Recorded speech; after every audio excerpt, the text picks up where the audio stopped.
How do we get the most muscle growth, the most gains out of the least training volume? Hey everybody, I thought I would chat with you guys and gals a little bit about this. And for those who, before I jump into it, who might be asking the question, well, why would we want to get the most gains out of the least volumes? Why can't we just do more? Can't we just exercise more? Isn't that better? And the answer is no, not always. And there's a few reasons why. Why it might behoove you to do the least volume. Number one, it's your time, right? We all have 24 hours in a day. We all have 7 days in a week. We can only allocate that time to so many things. And I would make the case that if you're spending extra hours lifting per week that you do not actually need to get meaningful gains, or if it's a very, very, very minuscule amount of extra gains, it may not be worth your time. That's time you could be spending relaxing. It could be time you could be spending having fun. That could be time you could be spending doing something else productive or valuable. Right? I mean, even if someone said they wanted to lose more body fat, well, you could spend that same time doing cardio. You burn more calories. Because again, most of our gains from muscle growth or from training come from the muscle growth end. All right, another reasons. Soreness, fatigue. The more we train, the more we have to recover from it. And the recovery end, that can impact quality of life. It can impact the amount of soreness we experience. Okay, there are recovery resources involved. We will have to put extra efforts into recovery the more that we train, and particularly as you start to get bigger and stronger. Okay, and that's a big factor people are not thinking about. You might get away with X amount of training when you're weak, but when you get strong and you can move big weights, you may not be able to handle these same sort of reps and sets at relative intensities. So that's also a factor to think about. Number three, we're going to come over to burnout and injuries. Overuse is agreed upon by the experts to be the biggest cause of injuries in the gym. It's also, the overuse can cause people to stop training. It can cause them to get burned out. That's a big factor because they're not able to make it work in their life. And if they think that the only way that they can make gains is by doing, X number of hours per week instead of saying, well, what if I can only get to the gym an hour and a half a week total? Then what are you going to do? They tend to give up, they tend to quit, or they tend to expect less results, and as a result of that, they put in less effort.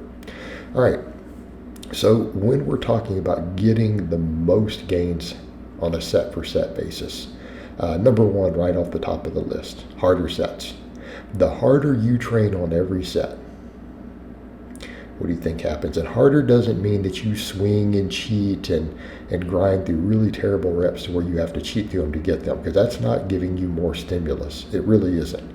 Okay, if you're reaching over and swinging to get a rep, or even like on the curls here on the preacher curl, if I were to take the other hand over and help myself do several reps, the muscles aren't training harder. They're actually training less. They're doing less work on those. You're just trying to do more, hoping it will do more.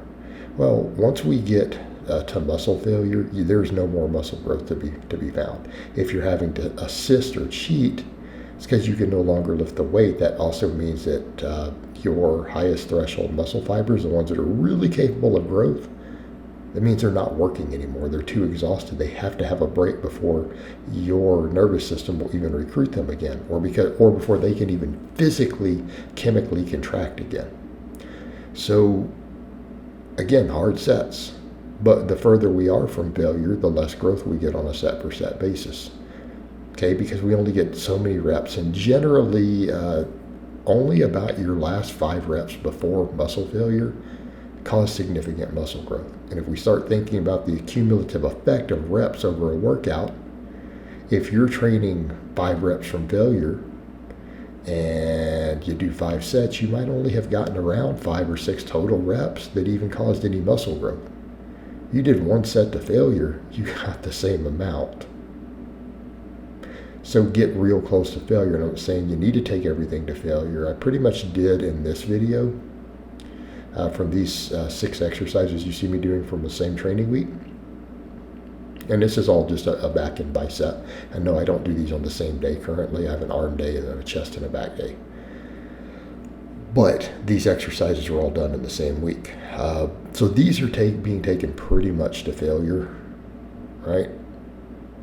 However, outside of that, because again, I did a rest pause here, because I couldn't quite do another rep, so I took just a short breather, just squeezed out one more. So that is also more or less failure. The others, a lot of them are taken to actual momentary failure. You just try to do a rep and it sticks. That works. Now, a lot of people say, but that creates fatigue. Well, that's if not. You're not concerned with that unless you're doing really high volumes of training. In this context, we're talking about doing the minimum amounts that we need to stimulate good growth, and so just making the most out of those. All right, so that's really, really high on the list. All right, also on the list, doing multiple exercises. If you're going to do the same amount of volume, like let's say you're going to do 6 sets for a muscle per week. Yes, I know there's going to be overlap on compound movements, but we're talking, even if we don't count these rows and stuff as biceps, right? We just count the others as biceps. Count these as lats and rear delts and traps and all that, okay? It's back movements. The data has generally shown that different movements will, even in the same muscle, cause slightly biased muscle growth in different parts of the muscle. Okay, we've seen this. This has been observed in the lab. Any given exercise doesn't cause an even distribution through all parts of the muscle. Some of the fibers, and it may even still be the lower and upper, might still be, but we find individual sections of it. The muscle fibers themselves, when they're subject to MRI and things, they don't grow at the same rate through the muscle. It's kind of a factor. So by doing multiple exercises, guess what? We can more evenly distribute that through different fibers through the muscle. Well, what does that mean in the data? Well, the data has then shown that, guess what? When the same amount of volume is done over more than one exercise, it's usually a little more muscle growth. Now, is it a night and day difference? Like, 20%, 30%? No. But it is a few percentages more. So you see where we're going with this? Some cases it could be up to 10% more. So if you're going to do the same amount of work, like you say, okay, I'm going to do this many sets, all right. It would be in your best interest to do them very close to muscle failure or possibly to muscle failure. It would be in your best interest to split them over multiple exercises. Now, in the case of this training week, that's literally what I did. These exercises you see, I did 2 sets of each of these to failure during the week and did 6 sets. All right, so 6 sets for my back, 6 sets for my biceps. Obviously, I'm not counting the back work as biceps. I'm not counting deadlifts as back and so on, even though I did deadlifts. All right, better growth. The other thing, thinking about the ranges of motion. Don't shortchange ranges of motion, particularly in the lengthened positions. On exercises that you can load the bottom, like the preacher curl, right? I'm going all the way down to my elbow locks, to where my elbow locks, right? Your angles may be different. Same thing on the other 2 curls. We're going all the way down. And we're actually going all the way up on the curls. But the stretch part is more important for muscle growth on average when we've studied it. In some cases, contracted positions on some movements don't seem to do much of anything for hypertrophy, very, very little. So creating that fatigue through the parts that give you the most growth, good idea. So, benching all the way down to your chest, looking at those ranges of motion. Kind of a big deal. So picking movements that put you into the stretched positions is a pretty wise idea. Doesn't have to be on every exercise. So again, efficient, good quality exercises, okay, with decent form.